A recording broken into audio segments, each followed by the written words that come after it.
telah hadir juga selain narasumber praktisi tadi Pak Rudi dan Pak Arizal gitu ya, maka telah hadir bersama kita juga narasumber akademisi yang mumpuni dalam bidangnya masing-masing. Di sini ada Prof. Ami, Prof. Irfan, dan juga Pak Ajis ya, Pak Muhajis Muslim, seperti itu.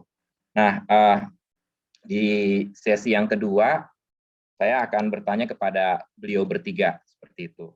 Nah, sebagaimana diketahui kan tadi ya, bahwa keberadaan Ibu Kota Nusantara dalam sistem administrasi negara Indonesia merupakan suatu kebaruan yang itu dapat menjadi disrupsi dalam tradisi dan praktik administrasi publik di Indonesia. Ibu Kota Nusantara sebagaimana dimuat pada Undang-Undang Nomor 3 Tahun 2022 beserta lampirannya menempati posisi yang unik, baik dikaitkan dengan sistem pemerintahan daerah, di sini ada pakarnya Prof. Irfan ya, dan juga dengan hubungan dalam kaitannya hubungan antar instansi dalam perspektif kolaboratif governance dan smart city dalam rangka pelayanan publik yang lebih baik, maupun terkait dengan desain manajemen sumber daya manusia sektor publik. Nah, dalam kesempatan kali ini, saya akan menanyakan kepada baik Prof. Ami, Prof. Irfan, dan juga Pak Aji sebagai Ketua dan anggota Klaster Riset di via UI terkait dengan hal tersebut. Apa saja yang menurut Bapak Ibu dapat menjadi peluang atau tantangan bagi Ibu Kota Negara sesuai dengan tema yang klaster Bapak Ibu. Khusus buat Prof. Ami, bagaimana sih Prof model dan kesiapan penerapan Smart City dan Dynamic Public Service di Ibu Kota Nusantara? Mungkin Prof. Ami dulu ya, Prof. Irfan ya, dan Pak Ajis ya. Jadi gimana Prof? Terkait dengan tadi model, kalau menurut Prof. Ami, model dan kesiapan dari Smart City dan Dynamic Public Service yang tadi disampaikan oleh Pak Rudi dan juga Pak Arizal. Ya, baik. Terima kasih Pak Teguh. Apakah suara saya cukup jelas? Jelas, Prof. Cukup jelas ya. Terima kasih. Apa kabar Pak Rizal, juga Pak Rudi yang tadi sudah mendahului karena ada kepentingan ya. Perkenalkan Pak, saya Ami Rahayu Pak, dosen VIA. Jadi begini Pak, dalam pengamatan kami ini kan khususnya IKN yang nantinya akan mengacu kepada Smart City. Smart City tentunya kan semuanya serba ICT barangkali ya, teknologi menjadi satu acuan utama. Tetapi di sini tadi sebenarnya pertanyaan saya sangat meragukan begitu kesiapan dari ASN kita. Jadi nanti ASN kita ini akan menjadi leader di dalam pelayanan publik di IKN gitu. Nah, kalau tadi diutarakan baik oleh Pak Rudi maupun Pak Rizal bahwa sudah ada nanti pelatihan-pelatihan dan lain-lain dalam persiapan ASN, termasuk mengubah pola pikir mereka dan kemampuan tentu ya, agility mereka juga mengenai kemampuan digitalnya. Nah, itu bagus ya, saya mendengar itu saya senang gitu. Tetapi ada beberapa kendala yang barangkali atau masukan ya, katakanlah seperti itu dari kami, yaitu mengenai nanti konflik nilai ketika ASN yang akan kita boyong ke sana ini memperoleh perlakuan 6P. Tentunya 6P ini kan lebih dari 3P yang ada di Korsel ya Pak. Jadi baik perform, payment maupun promotionnya saya rasa lebih daripada itu. Nah kemudian bagaimana konflik nilai nanti dengan ASN lokal? Tentunya kan dalam rangka kolaboratif governance kan mereka tidak akan bekerja dalam miliunya atau lingkungannya sendiri gitu. Tapi mereka juga nanti mungkin Prof. Irfan akan bisa menambahkan bagaimana hubungan antara otorita IKN dengan daerah-daerah yang ada di sekitarnya maupun yang ada di Jawa, di Sumatera dan lain-lainnya. Nah, itu tentu yang dijaga adalah konflik nilai ini. Kemudian yang kedua mengenai kalau ASN bisa kita jaga kemampuannya, kemudian apakah masyarakat juga akan ditingkatkan kapabilitasnya, karena di dalam Undang-Undang nomor 3 tahun 22 sendiri, pemerintah nanti khususnya di daerah otorita tidak menutup kemungkinan partisipasi masyarakat. Nah, tentunya sebagai pengguna pelayanan publik, masyarakat lokal maupun nanti seterusnya adalah di luar IKN sendiri, itu bagaimana peningkatan kapasitas mereka gitu. Kalau masyarakat lokal ini juga dikhawatirkan bahwa kemampuan mereka secara digital dalam menyerap pelayanan di sekitarnya mungkin juga memerlukan waktu. Padahal ini tahun 23 diharapkan kan sudah ada beberapa instansi kementerian yang pindah ke sana, termasuk Kemenpan RB ya Pak. Yang duluan. Iya, betul. Jadi seperti itu. Sebenarnya saya juga punya model dalam arti kami akademisi khususnya klaster collaborative governance dan public services ini memiliki model bahwa semua kapabilitas tersebut bisa ditingkatkan, itu sangat depend on atau tergantung kepada tipe dari smart city tersebut. Sebagaimana kita ketahui bahwa kriteria smart city itu macam-macam. Ada yang tipe 1 ya, 1.0, kemudian ada tipe 2, ada tipe 3 dan tipe 4 yang sudah ke revolusi industri. Nah, kita ada di tipe berapa gitu yang akan kita usung ke IKN itu. Kalau di tipe 1 barangkali masih pengenalan sistem-sistem digital yang gampang-gampang gitu. Tipe kedua kita sudah mengarah kepada kapabilitas dari leadership di daerah, dan tipe ketiga semakin mengandalkan teknologi yang sangat hybrid. Nah, tipe keempat itu lebih kepada industri. Nah, harapan saya dari pihak pengelola IKN dan sekarang sudah menjadi otorita itu bisa menerapkan tipe mana yang secara bertahap akan diacu dulu dalam hubungannya dengan kapabilitas ASN ini dan pelayanan publik, sehingga itu akan lebih memudahkan pemantauan dan evaluasinya, dan juga tadi menghilangkan konflik nilai yang terlalu dalam ketika nanti diterapkan 6P itu. Demikian Pak Teguh dari saya, ini merupakan masukan, pendapat, dan apalah pokoknya dari akademisi berpikirnya seperti itu, khususnya ya, dari klaster saya. Terima kasih. Baik, jadi ada dua hal penting yang menurut Prof. Ami gitu ya, Prof. Pertama tadi terkait dengan konflik nilai dengan ASN lokal gitu ya, dan juga bagaimana peningkatan kapabilitas masyarakat, dan karenanya dalam konteks smart government kalau dari pandangan Prof. Ami itu harus clear gitu ya, Prof. Ya, tipe mana ya yang akan diterapkan, dan kemudian upaya kita menuju perbaikan juga ke sana gitu. Itu ya, Prof. Ya. Betul, terima kasih. Baik. Nah, selanjutnya nih di sini kita punya ahli pemerintahan daerah, ini ada Profesor Dr. Irfan selaku Ketua Klaster Delogo ya, Prof. Ya. Nah, terkait dengan Ibu Kota Nusantara ini, Prof. Nah, yang mungkin menarik juga nanti dari perspektif Delogo, Prof. Irfan gitu ya, terkait dengan sebenarnya bagaimana sih desain kedudukan dan model pengelolaan Ibu Kota Nusantara ini dalam perspektif administrasi perkotaan di Indonesia gitu ya, dan juga dalam konteks tadi ya pemerintahan daerah ya, Prof. Tadi kan itu bentuknya otorita, kepala otorita adalah juga kepala pemerintahan daerah Ibu Kota Nusantara, seperti itu. Nah, ini pakarnya Prof. Irfan. Silakan, Prof. Terima kasih Mas Kadep yang saya banggakan, sebentar lagi jadi profesor. Assalamualaikum warahmatullahi wabarakatuh. Waalaikumsalam. Waalaikumsalam. Salam sehat, salam sejahtera untuk kita semua. Yang saya banggakan sesama narasumber dari dalam maupun luar, Pak Rizal, Pak Rudi, tadi sudah beranjak dulu, Dr. Aziz, Prof. Ami. Pertama tentu saya mengucapkan selamat kepada bangsa Indonesia. Di sini ada Humas IKN, Mas Sidik ikut di sini. Bapak Ibu semua sebagai sesama warga Indonesia, karena kita ternyata tidak sadar secara de jure sudah punya dua ibu kota, Jakarta dan IKN.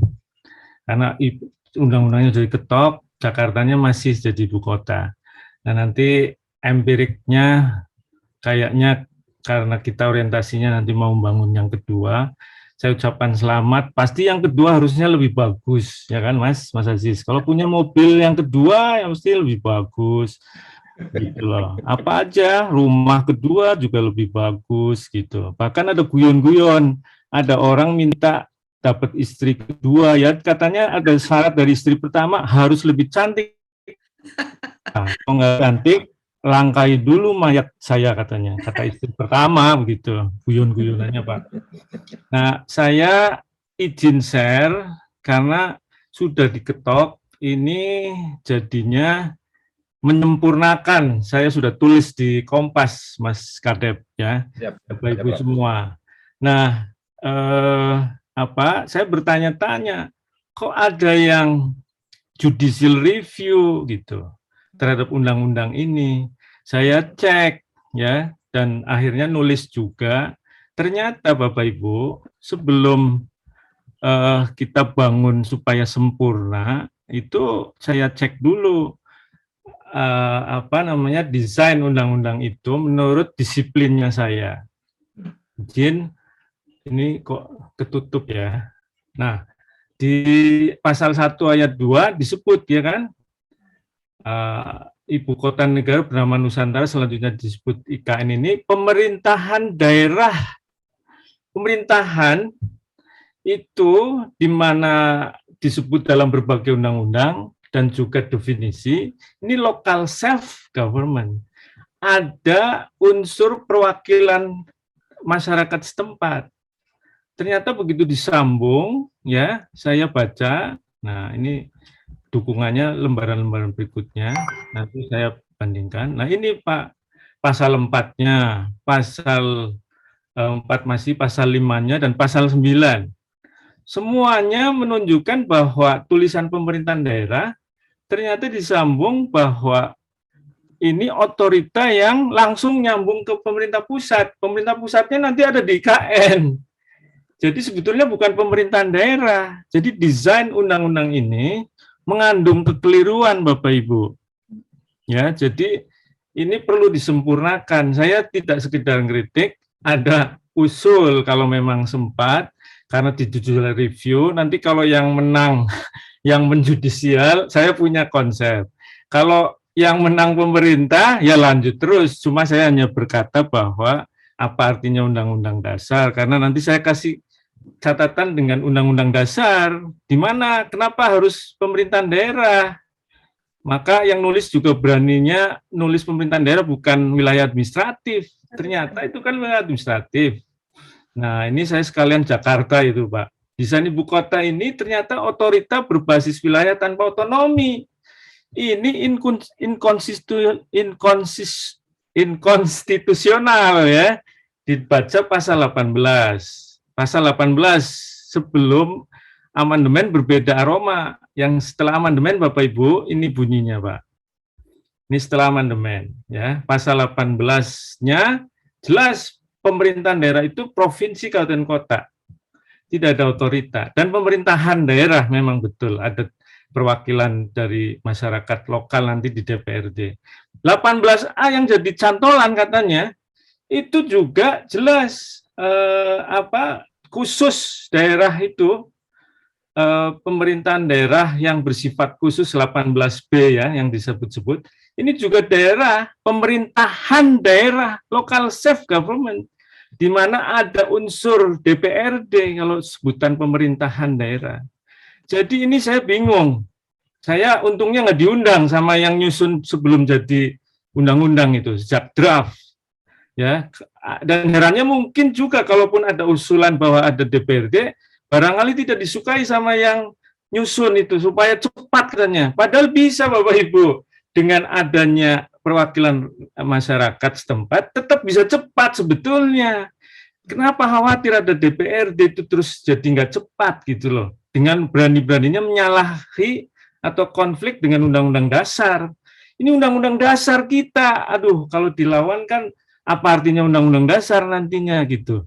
Ya, jadi kalau sampai prediksi saya ya, dibiarkan terus, ini kan desainnya ada kemungkinan 3. Kalau kita terus lanjut ya, inkonstitusional dalam suasana amandemen ya, yang harus diamandemen, ini usul saya yang tengah, tidak diamandemen maksud saya, tapi undang-undangnya dibenahi, atau amandemen undang-undang dasar yang dikhawatirkan pemilu presiden liar ya. Nah ini kalau kita tetap ya mengundang judicial review Pak, karena hak-hak masyarakat lokal jadi kurang, tidak mempedulikan perkembangan sistem perkotaan juga, abai marwah undang-undang dasar. Jadi akhirnya minus partisipasi warga lokal, ada enclave. Itu enclave, orang Kalimantan Timur atau Kalimantan mana itu tempatnya Nusantara, nggak sadar kalau itu enclave, tidak ada akses masyarakat lokal ke wilayah yang disebut nanti Nusantara. Gap dengan daerah, bisa masalah baru, ketidakadilan baru. Menurut saya, kalau di suasana undang-undang yang sekarang, pemahaman saya itu konflik, itu benahi dulu. Benahi sistem perkotaan, perbaiki perkotaan dengan undang-undang yang diatur, ada undang-undang perkotaan, dan daerah ibu kota nanti nih, dengan undang-undang dasar yang sekarang, bikin Pak, ada perwakilan masyarakat setempat. Kenapa tidak berani itu di pasalnya? Jangan otorita gitu, jangan otorita, tapi ada Dewan Daerah Ibu Kota Negara. Ini usul saya kalau judicial review kalah Pak, ini tengah ini bisa nanti dibawa ke Bappenas untuk diracik ulang. Kalau menang ya lain soal. Kalau kalah ini saya usul. Tapi yang pasti kalau undang-undang dasar diamandemen seperti undang-undang sebelum diamandemen, ya aman juga. Karena ada daerah administratif belaka. Nah ini Pak, beda nih undang-undang dasar yang lama. Tuh, di penjelasan, bersifat daerah administratif belaka boleh dulu. Sekarang sudah dirubah, nggak ada. Ya, jadi undang-undang dasar sekarang nggak kenal daerah administratif belaka. Jadi ini berpotensi Mas Teguh. Akadep. Nah, menurut saya enclave tadi ya sulit akses daerah, masyarakat setempat bisa tiba-tiba nggak ada kontak yang mudah gitu. Nah, di tengah sistem perkotaan belum dibenahi. Harusnya sih bersama membenahi ibu kota nanti sistem perkotaan kita. Undang-undangnya ada undang-undang desa di bangsa Indonesia, tidak punya undang-undang kota. Jadi sembari itu harusnya ada undang-undang perkotaan. Ini sekaligus saya juga ada tulisan tentang Jakarta setelah tidak menjadi ibu kota. Tapi saya simpan dulu lah. Begitu Mas Kadep, monggo. Baik. Assalamualaikum warahmatullahi wabarakatuh. Waalaikumsalam. Baik, terima kasih Prof. Irfan. Dalam waktu yang singkat, Prof. Irfan memaparkan tadi ada sejumlah hal yang harus diperbaiki dari Undang-Undang Ibu Kota Negara ya Prof. Irfan, dan tadi ya bagaimana kemudian nanti kalau karena udah ada judicial review juga, kalau memang nanti keputusan judicial review mungkin bisa memperkuat itu seperti itu, dan terutama tadi kalau menurut Prof. Irfan juga ada sejumlah hal yang perlu jadi perhatian, terutama membenahi perkotaan seperti itu ya Prof ya, untuk menuju ke sana gitu ya, seperti itu. Dan terkait dengan hal itu di sini juga sudah hadir Pak Ajis Muslim, Dr. Ajis gitu ya.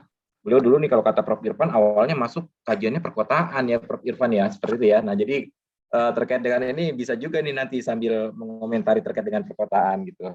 Tapi dalam konteks yang sekarang ya Pak Ajis ya, karena Pak Ajis mewakili dari klaster Pegar gitu ya, dan khususnya terkait dengan peminatan Pak Ajis saat ini yang mengenai SDM gitu ya, maka pada kesempatan kali ini saya ingin bertanya dulu terkait dengan SDM nih Pak Ajis gitu ya. Kan kita bisa lihat gitu ya bagaimana misalnya ada kalau dari sejumlah pemberitaan di media massa gitu ya, ada penolakan ASN untuk pindah ke Ibu Kota Nusantara, misalnya seperti itu, ada resiko penolakan ASN untuk pindah ke Ibu Kota Negara. Nah, bagaimana Pak Ajis gitu ya melihat resiko penolakan ASN untuk pindah ke Ibu Kota Nusantara ini, dan kemudian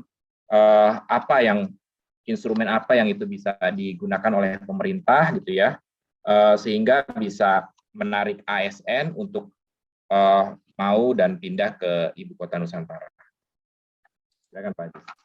Siap, terima kasih Mas Kadep yang saya hormati. Saya mengucapkan selamat ulang tahun dulu buat Mas keluarga besar Fakultas Ilmu Administrasi yang ke-7 tahun. Yang saya hormati para narasumber, Pak Arizal, salam sehat, salam kenal Pak Arizal. Guru-guru kita semuanya, Prof. Irfan Ridwan Maksum, Prof. Amira Hayu, dan juga para guru besar yang hadir di dalam forum ini. Mohon izin, saya sebenarnya menikmati tadi pencerahan dari Prof. Ami, dari Prof. Irfan, dan juga Pak Arizal serta Pak Rudi gitu kan ya. Memang apa yang saat ini sedang menjadi perbincangan khalayak umum itu selalu menarik untuk dikaji. Dan menariknya adalah ternyata ketika sudah diundangkan pun juga tidak pernah lepas dari polemik itu. Bahkan tadi Prof. Irfan memberikan catatan-catatan kritisnya gitu kan ya. Tentu sangat menarik untuk bisa kita melihat ya bagaimana sebenarnya kesiapan dan juga aspek legalitas dari undang-undang IKN ini sebenarnya dibangun gitu kan ya. Pro kontra kan memang sudah berangkat dari masa sebelum diundangkannya gitu kan ya. Ketika tadi saya juga menyimak di chat juga ada bertanya apa sih urgensinya, kenapa mesti pindah ke sana gitu kan, menjadi catatan-catatan. Tapi sepertinya saya pikir itu sudah selesai ketika telah diundangkan undang-undang IKN kemarin gitu kan ya. Dan bahkan kemarin hari Kamis juga sudah ada pelantikan kepala ya Mas Teguh ya, kepala otorita ya, dan wakilnya gitu kan ya. Nah, kalau ditanya terkait dengan bagaimana selama ini yang marak ya dengan berbagai macam resistensi pemindahan ASN gitu kan ya. Ini kan menjadi saya rasa menjadi sebuah fenomena gunung es gitu kan ya. Tapi sebelum masuk ke arah yang sifatnya normatif, saya juga mungkin mengingat gitu kan ya, mengingat dan juga mengenang Prof. Ami itu dulu juga pernah mengalami perpindahan nih dari Johar Baru ke Sentul. Tapi Prof. Ami memang sudah mempersiapkan diri untuk pindah, gitu kan ya. Sehingga ketika menikmati perpindahan ke Sentul pun beliau sangat menikmati karena itulah yang mungkin diharapkan, gitu kan ya. Perpindahan yang tidak dipaksakan lah, kurang lebih seperti itu. Sama, Mas Teguh kan juga begitu ya. Dari Tanjung Barat menuju ke Megamendung, gitu kan ya. Prof. Irfan sifatnya lebih dekat nih dari Gria Depok Asri menuju ke Permata Depok ya Prof. Irfan ya. Jangkauannya masih pendek gitu kan ya. Nah, ini terkait dengan proses perpindahan gitu kan ya, yang juga mesti kita pahami secara arif dan bijaksana adalah bahwa proses perpindahan itu kan nggak hanya pindah fisik ya, Mas Teguh ya, nggak hanya, dan juga tidak hanya satu orang. Ya, karena ketika Prof. Ami, Prof. Irfan pindah kan juga melibatkan boyongan nih, anak istri dan juga keluarga yang lain, di mana mungkin bisa jadi proses perpindahan itu akan membawa dampak dan impact luar biasa. Nah, inilah yang juga mesti kita cermati dari penolakan ya, atau mungkin suara-suara penolakan ya, karena ini saya nggak tahu ya apakah memang ada penolakan itu seperti apa, karena ini kan kita juga belum tahu ya. Tapi dalam posisi itu ya kita harus memahami bahwa kenapa mereka menolak kan begitu ya. Ya karena bisa jadi mereka belum yakin gitu kan ya. Belum yakin bahwa proses perpindahan itu akan membawa kebaikan buat mereka dan boyongannya tadi dan keluarga besarnya. Mereka tidak yakin ketika mereka beralih status warga Kalimantan gitu kan ya di ibu kota ya, meskipun diiming-imingnya banyak banget ya Mas Teguh ya, ada smart living gitu kan ya, terus kolaboratif city, terus ada green city gitu kan ya. Itu ternyata tidak cukup membuat iming-iming itu tadi itu membangun antusiasme ASN untuk dengan sukarela untuk pindah ke sana. Nah, kalau misalnya saat ini kita melihat ya bahwa bagaimana sikap dari para ASN ya itu tentu membutuhkan kearifan dari para pemimpin kita ya untuk bisa mensikapinya dengan bijak. Karena kalaupun memang ada ASN yang menolak gitu kan ya, ini normatifnya adalah bahwa sebenarnya menolak itu tidak boleh. Karena dulu ketika ASN dan PNS itu disumpah janji, ya, itu di pasal 66 kalau tidak salah di Undang-Undang Nomor 5 Tahun 2014 itu dikatakan bahwa PNS itu mengucapkan janji bahwa saya diangkat dan seterusnya menjadi pegawai negeri sipil, saya akan menaati segala peraturan perundang-undangan, ya, yang berlaku dan melaksanakan tugas kedinasan yang dipercayakan kepada saya dengan penuh pengabdian, kesadaran dan tanggung jawab. Bahwa saya akan menjunjung tinggi kehormatan negara, pemerintah, dan martabat pegawai negeri sipil. Ini yang penting, mengutamakan kepentingan negara daripada kepentingan saya sendiri. Nah, ini adalah beberapa hal yang memang ASN itu sudah disumpah seperti itu, PNS itu sudah disumpah seperti itu. Artinya secara normatif ya Pak ya, normatif ruang-ruang untuk penolakan itu nggak ada, gitu kan ya. Dan bahkan gitu kan ya, di dalam undang-undang yang sama pun juga di situ dikatakan yang berkaitan dengan pasal mutasi, bahwa PNS itu dapat dimutasi dalam konteks tugas maupun lokasi, bisa antar instansi pusat, ya, antar instansi daerah, gitu kan ya, atau antara pusat, instansi pusat dengan instansi daerah, dan bahkan di dalam proses mutasi pun juga memungkinkan adanya perpindahan perwakilan atau penugasan kepada perwakilan negara kesatuan Republik Indonesia di luar negeri. Jadi tidak hanya sekedar pindah ke Kalimantan, ketika ditugaskan kemanapun kan resikonya ya ASN memang sudah seperti itu, normatifnya seperti itu, ya. Nah, saat ini kita melihat ya bagaimana sekaligus menjawab yang kedua ini Mas Teguh ya, bagaimana para pejabat merespon. Kita lihat ya ada beberapa catatan, mungkin mohon koreksi saya Pak Arizal kalau salah ya, bahwa Pak Cahyo menyampaikan bahwa kalau ada yang mau yang menolak ya memang harus ada tindakan disiplin kan gitu ya, sebaik lain gitu kan ya. Itu kan bahasa-bahasa yang kita itu berharap bahasa-bahasa itu bahasa-bahasa yang harusnya lebih membangun dialog lah, komunikasi lah. Coba diajak, kenapa sih sebenarnya ASN yang sebenarnya mereka itu adalah aparatur negara, abdi negara gitu kan ya. Kenapa kok sampai tidak yakin gitu kan ya. Kalau ASN-nya saja tidak yakin, bagaimana masyarakat bisa yakin bahwa proses perpindahan ini akan berhasil?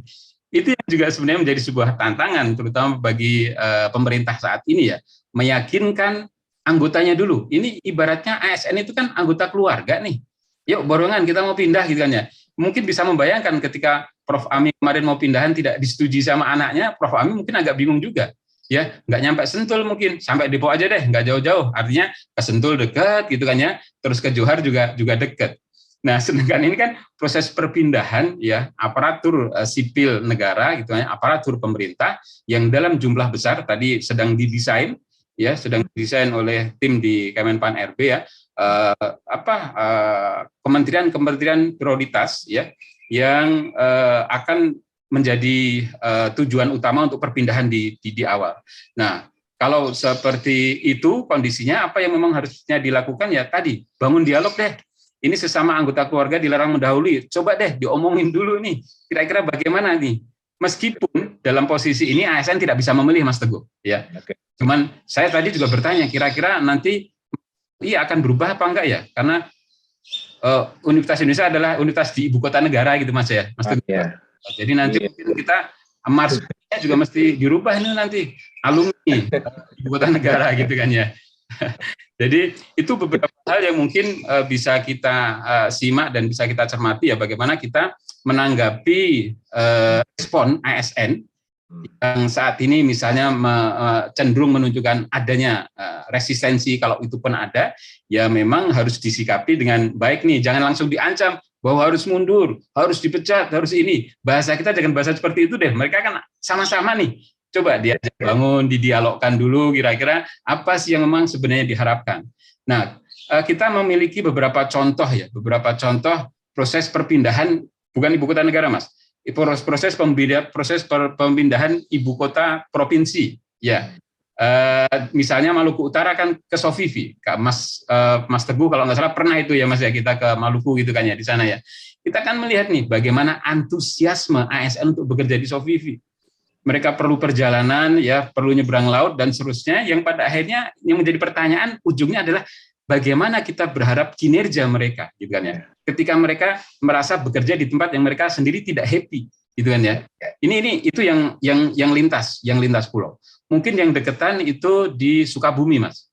Pemerintah Kabupaten Sukabumi kan juga mengalami perpindahan sekarang di Pelabuhan Ratu. Ya, di Pelabuhan Ratu. Itu juga masih dalam satu daratan, masih dalam satu jangkauan. Kita juga sama, Prof. Irfan juga sudah pernah melakukan studi di sana ya terkait dengan inisiatif untuk pemberian tunjangan penghasilan pegawai. Ternyata pegawainya pun juga enggan, dan implikasinya ternyata luar biasa bahwa layanan publik menjadi sangat terganggu. Ya, ketika ternyata ASN yang sebagai pelayan masyarakat ya, abdi negara tadi itu juga merasa tidak nyaman bekerja, dan tentu itu yang kita harapkan tidak terjadi nih. Ya, ketika nanti memang ASN sudah diboyong ke sana ya harus dipilah dan dipilih nih Pak Arizal ya, mungkin ya pastikanlah mereka-mereka yang mungkin belum melakukan perencanaan ke depan, misalnya yang teman-teman yang masih muda-muda lah, usianya mungkin sekitar 40 tahun ke bawah gitu kan ya, artinya masih sangat panjang bagi teman-teman untuk bisa mempersiapkan masa depan mereka, sehingga Kalau yang ditugaskan ke sana para senior kan mungkin teman-teman juga sudah mempersiapkan masa tuanya untuk bisa diselesaikan di lokasi di mana beliau saat ini ditempatkan. Nah, itu Mas Teguh mungkin catatan ya terkait dengan apa yang tadi menjadi pertanyaan Mas. Baik, terima kasih Pak Ajis. Jadi tadi concern-nya yang tantangan gitu ya bagi pemerintah untuk meyakinkan anggota keluarganya dulu gitu, dalam halnya ASN ya, sehingga mau pindah tapi legowo gitu ya Pak Ajis ya, tidak merasa terpaksa gitu, sehingga karenanya tadi Pak Ajis sampaikan diantaranya perlu membangun dialog gitu seperti itu.